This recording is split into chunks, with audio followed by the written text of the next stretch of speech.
I don't see your video, but oh, there we go. There's your beautiful face.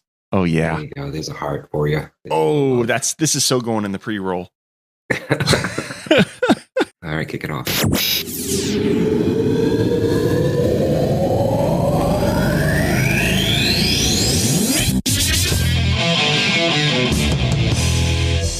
Whew, forgot how loud that is in my headphones. Whew. And I can't hear it, so it's yeah. no difference to me. How's it going, Greg? You were on vacation. Did you have a good time? I did. Had a great time.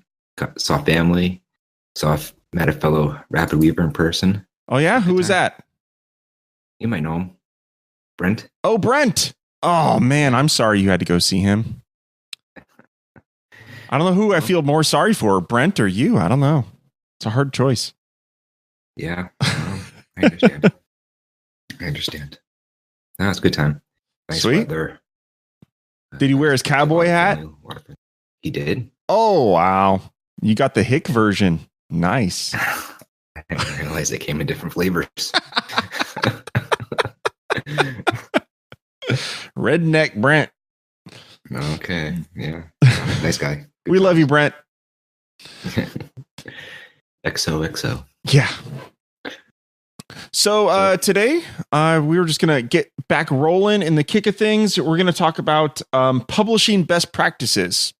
Thought that'd be a good topic. I know a lot of people around the world and sending in support requests, and I see them doing stuff that I don't know, I personally wouldn't do. So I thought this would be a good topic to talk about. Basically, how we publish to our server, how to organize your server. How do you publish to a subdomain? Do you publish to a folder? So on and so forth. So maybe we should get started, Greg, with how to publish, like in terms of like, do we use RapWeaver's, built-in publishing, or do we use an FTP app? Right? What are your thoughts on that, Greg? Interesting question, Joe. Interesting question. The easiest thing that I see people use is just RapWeaver straight up. Yep.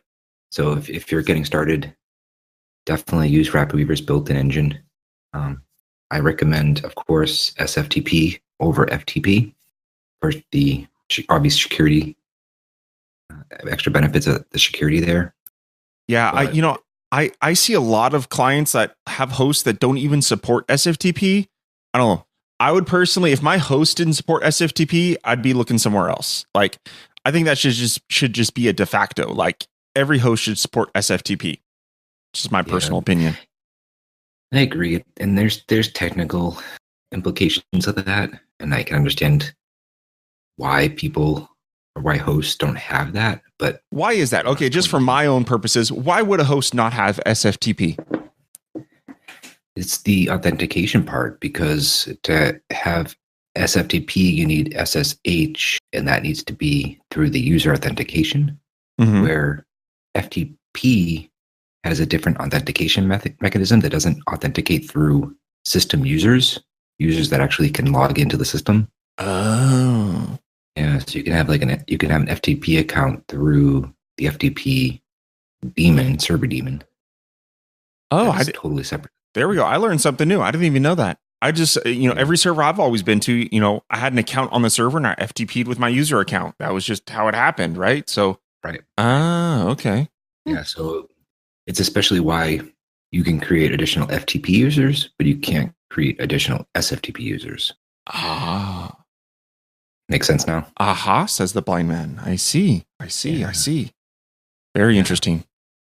Well, I still stand by it. Your host should have SFTP. If you don't, maybe go look somewhere else. Maybe Chili Dog Hosting. It's a pretty cool guy runs that thing. Yeah, I hear he's all right. So getting back to... He doesn't have a cowboy hat. He doesn't have a cowboy hat, though. Outside of that, we've talked about it in our previous episodes, and our listeners who haven't heard should definitely go back. But I typically use Transmit or Forklift for my FTP applications or SFTP applications. And the reason for that is I like to optimize my images. I like to optimize my my HTML, JavaScript, and CSS files using third-party tools. And to do that, I always export my site to a folder, and run those tools against that folder, like the entire folder. So it scans my entire website for all the images, not just images that I add, but images that third-party stack developers add or other plugins have. Mm-hmm. So it optimizes them all at once, so I don't have to even think about doing that on an individual basis. Yeah. And then I just upload that to my server. Sweet. I use the built-in RapidWeaver stuff. Well, okay. I'll admit for my website, for joeworkman.net and other, RapidWeaver websites that support my business, I don't use the built-in publishing. I use something that's really, really quite advanced and very, very geeky. I won't go into all the details here. I'll give you a nugget because I know everyone's going to be dying to know, what does Joe do, right? So they're dying. Yeah, they're dying to know. I know, right? So I export everything locally, okay, and then I use a version control system called Git, and that version controls my entire web directory, and then I commit that to GitHub, and then now this is where it gets super geeky. On my multiple servers, I have Git hooks that get notified when a change happens in my repository. They then connect remotely to my GitHub repository and pull down the latest version of my website. And essentially, I have a cron job that checks every so often as well, that just checks for and pulls down the latest version of my website from GitHub. So that's kind of how I do it. Why do I do it that way, you might ask? It's not just because I want to be super and uber geeky, although that's partly the reason, I guess. The reason I actually do it is so that I can fail over. So let's say I have two servers in New York, and I have a server in San Francisco and a server in LA. And if I ever want to, let's say, there's a server maintenance going on in the data center, or there's an outage in one of the data centers, I can easily just go to Cloudflare, which is my DNS manager, and I can change the IP address to my website and magically change it to the IP address of a different data center, and voila, I magically already have my site automatically up and running with everything fully functional because it always pulls down the latest version from GitHub. That is why I do it that way. Okay. Now, I do have to say, if in the latest version of RapidWeaver 7, they introduced something pretty cool that you can actually do something very similar if you wanted to get that sort of advanced failover functionality. Because in RapidWeaver 7, you can publish to multiple locations now inside your RapidWeaver project. So inside your project, you can actually configure multiple destinations when you publish. So you can have multiple servers. You can publish locally as well.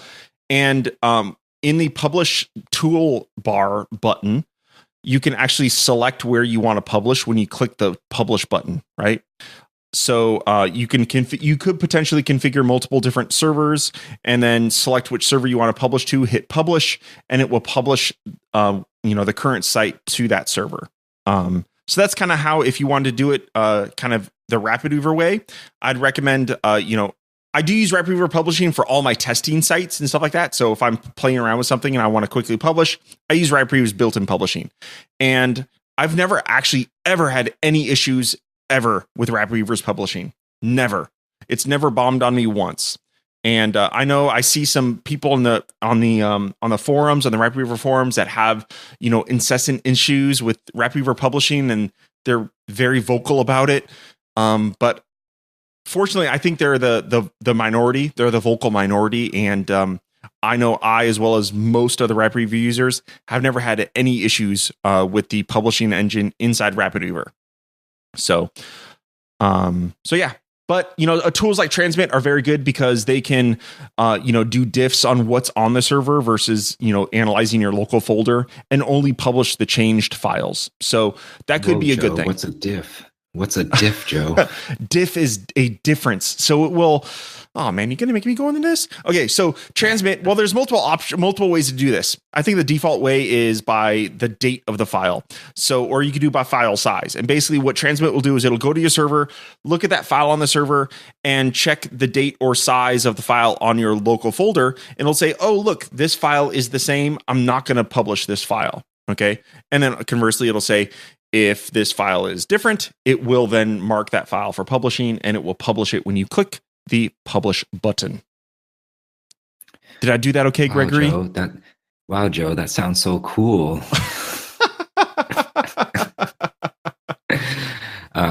Yeah, no, that's good. So the nice thing about the transmit thing is that if there's nothing changed or any of the files that did change, only that part. So it's kind of like the smart publishing in RapidWeaver. Yeah. In that regard. So only the changed content gets uploaded again. Yes. And you know what? To talk about the smart publishing in RapidWeaver, sometimes it's could be not so smart, right? I mean, for the most part, it is great in terms of only publishing the files that have changed. But if you've recently like updated a stack and you want to make sure that like all the changes for, all those updates are published to the server, obviously, I mean, I can't really blame RapidWeaver for this. I think it doesn't know, right? It doesn't know that these things change, and you would expect them to publish, let's say, a new version of Total CMS, or maybe some updates to PHP or JavaScript library from that another stack ships, right? So if you update a stack and you want to make sure that all of those changes in the supporting files are modified on your server, a lot of times in RapidWeaver you have to go to File and say republish all files, right? But if you're to use something like transmit, it actually then analyzes all the files on the fly, like Greg was saying, and then it'll only publish the files that it actually needs to. Cool. Yeah. Or a little hidden feature, if anybody's looking to experiment with the Git, Chili Dog users can actually SSH in and use Git through the command line for advanced users only, and probably opening my support box to explode. I may be editing this part of the podcast out. Yeah. This is not the Git you're looking for. Yeah. Forget you ever heard about Git. But no, users who do secure shell work, like Joe, myself, and stuff. Yep. It's actually installed and available in your path when you SSH in. Sweet. Yeah. I don't think anybody uses it, to be honest. Yeah, I wouldn't expect 99.99% of the people out there that they don't need it. Right. So, right. Okay, next up. How about publishing to a folder versus a subdomain? Right.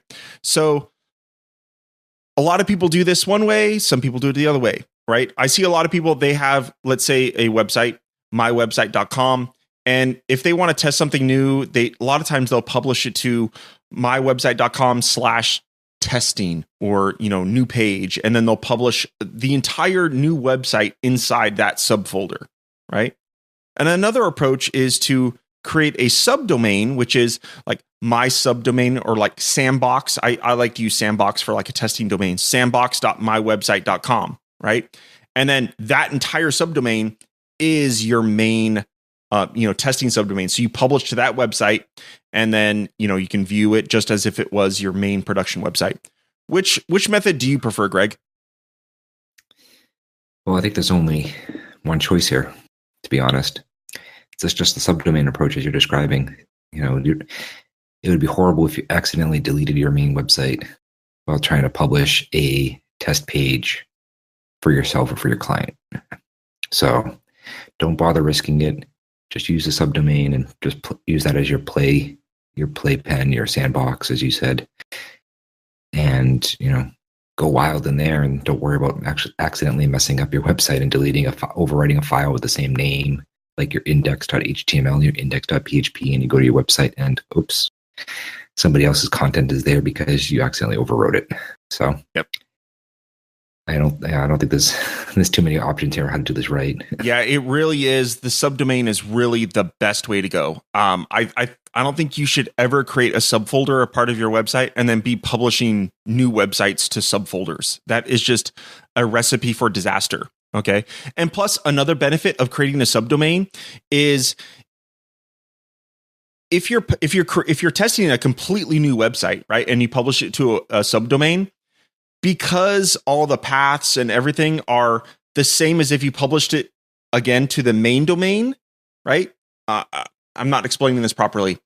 So let's say I publish let's take, for example, I publish to a subfolder. So I go to mywebsite.com/folder/ and then, index.html. That is my new test site that I'm playing with. Right. And inside there, let's say I have a folder called Contact Me and About.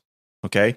And if I were to reference any sort of files or maybe have some paths in there or have some add-ons such as Total CMS that kind of stores relative paths to other things within where you're currently at, right? The path to the About page is now mywebsite.com/test/about, right?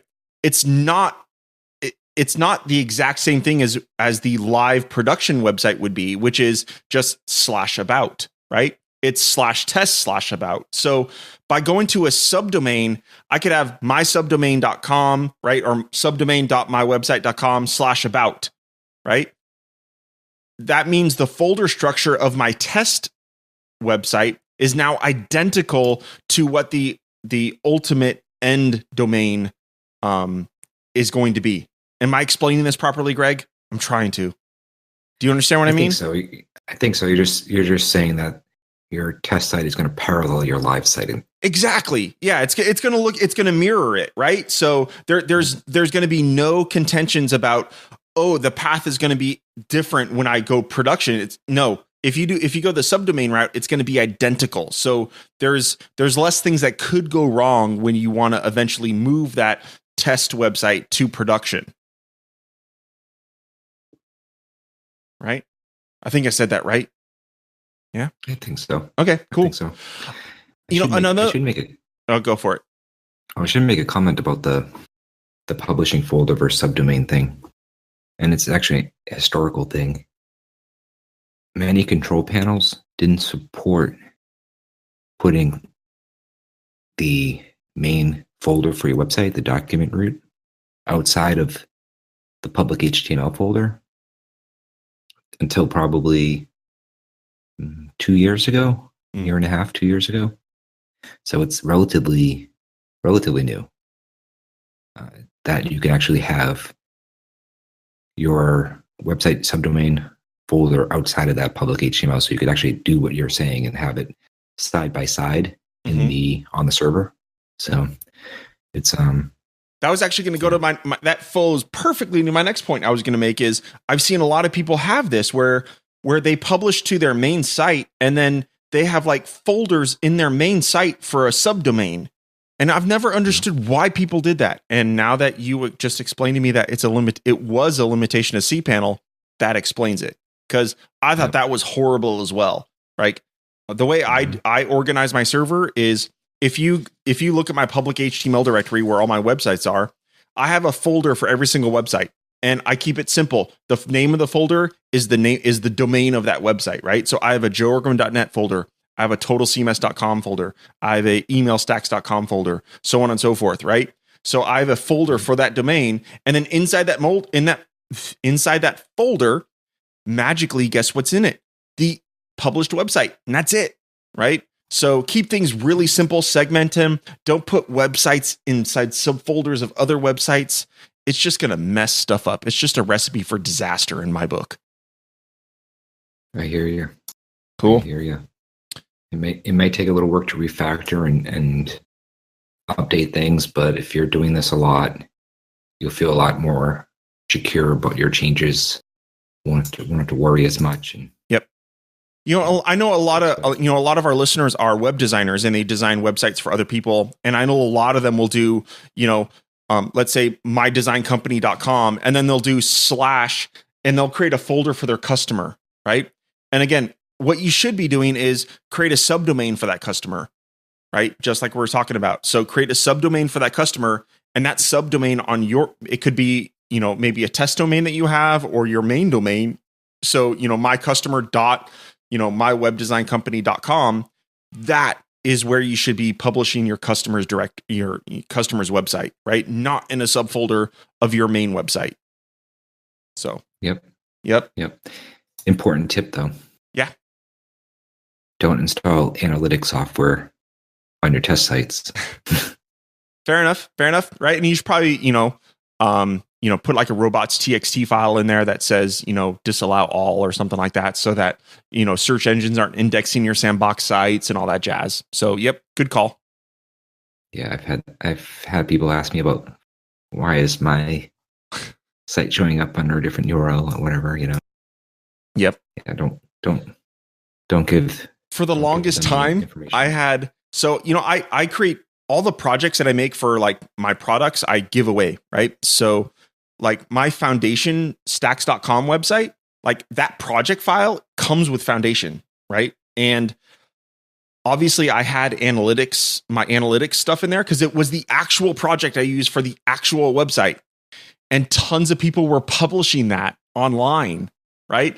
So like I'd get all this freaking analytics that was like, what the hell's this? Like, so finally I locked it down. So like none of the analytics stuff comes through and whatnot. But yeah, that was my bad. A lesson learned on my part.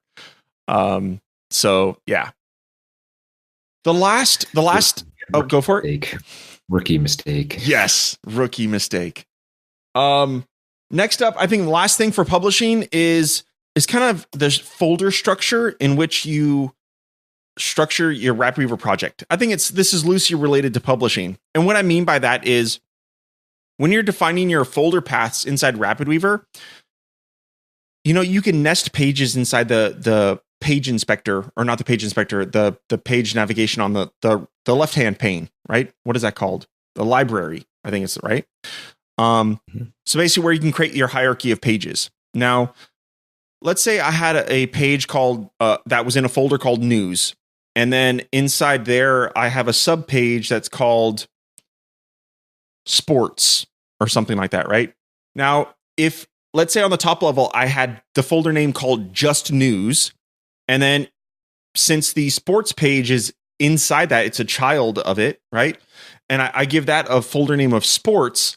The published folder name is /news/sports. Okay.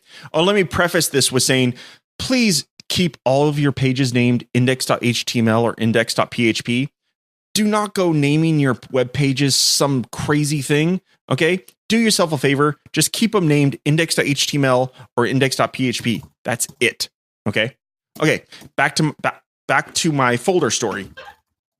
So if you have nested folders, you have /news/sports just by putting the folder name and then nesting sports inside news. Okay. I don't think you should do it that way. Okay. Because let's say I have a /about. And then if I move that sports folder into as a sub page of about, basically now my sports page is /about/sports. Okay. How I recommend you do it is in your folder paths, always put the full path to that page in your folder. Okay.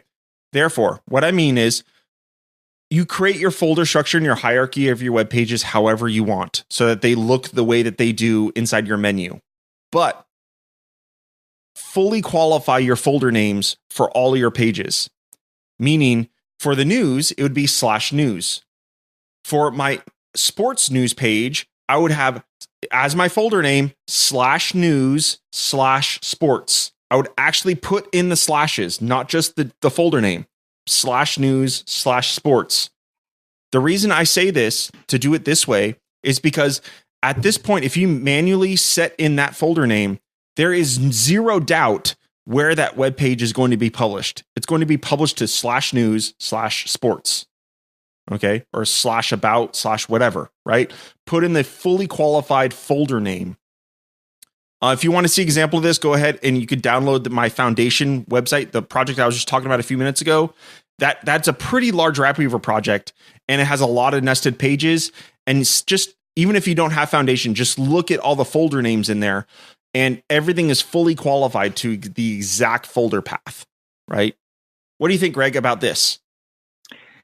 I do the exact opposite. Oh, we're in contention. Oh, this is juicy. Yeah, scandalous. Okay. Our first fight. Where's the ding ding? Let's go. Okay. I don't like to manage it that way. I like to have everything nested. My folders don't typically span more than 1 or 2 words hyphenated by a dash. Yes. Don't use spaces. Spaces are ugly. Yes, everything lowercase. That's just me. Yes. Okay, well, first off, please tell me you agree with the index part.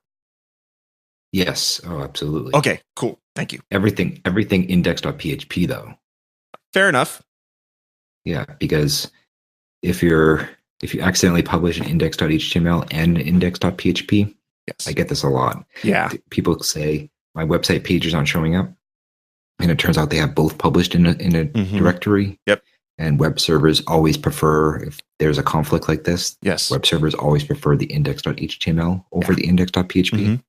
So, and tell me, Greg, how would I change my default page to be index.php? It's probably a setting, Joe. I'm guessing it's a setting.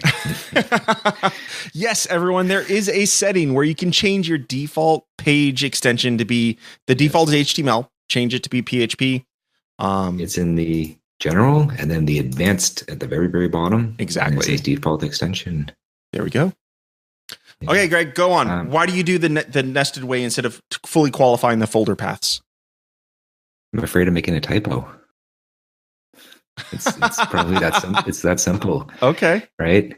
I mean, if my names are nice and simple, I organize my folders how I want them structured. And then I don't have to worry about making a typo and accidentally trying to remember where everything else fell relative to it and next to it. So if I had like /products /SEORX or something. Okay. And I have a product page, and then I'll have an SEORX page, and then I'll have gridiron page, etc. And I don't have to worry about having a typo. And did I say products or product? Was there an S in there? You see what I'm saying? Fair enough. If I do it once, I get it right, and I don't have to worry about updating it on multiple pages at multiple times across. I have text expander snippets that fill it all out for me for my common folder paths. So that's how I got around that. But I can't ding you for that logic. I understand. One for Greg. Well, you can't fix stupid. Not. Ooh. Wow. That's a low blow, Joe. Low blow. Life's like a box of chocolates. So okay, Greg. That's me. Sweet. No. I can understand that logic. I can understand it. Well, Greg, that's all I had. You got anything else? I do not. Good to catch up. Yeah, it was good. Hope everyone liked it. And Greg, where can everyone in the world find you? Chili Dog Software, chilidoghosting.com. Barshard on Twitter. Sweet. I am Joe Workman everywhere. Instagram, Twitter, you name it. You can find me out at weavers.space. If you have any feedback for this show, please go ahead and leave a review on iTunes. Greg, we need to go and check out our reviews. And maybe on the next episode, we will go out and shout out and thank you everyone for giving us great reviews. So if you haven't given us a review, please go ahead and do so. And we'll give you a shout out here on the podcast live. If you have any feedback or you want us to talk about something special, go ahead and shoot us an email at feedback@weaverradio.com. You can also check out all of our archived episodes on weaverradio.com and obviously subscribe to it from every podcast reader out there. So cool. Thanks, Greg. We will talk to you next week. Good to see you. Sweet. Bye.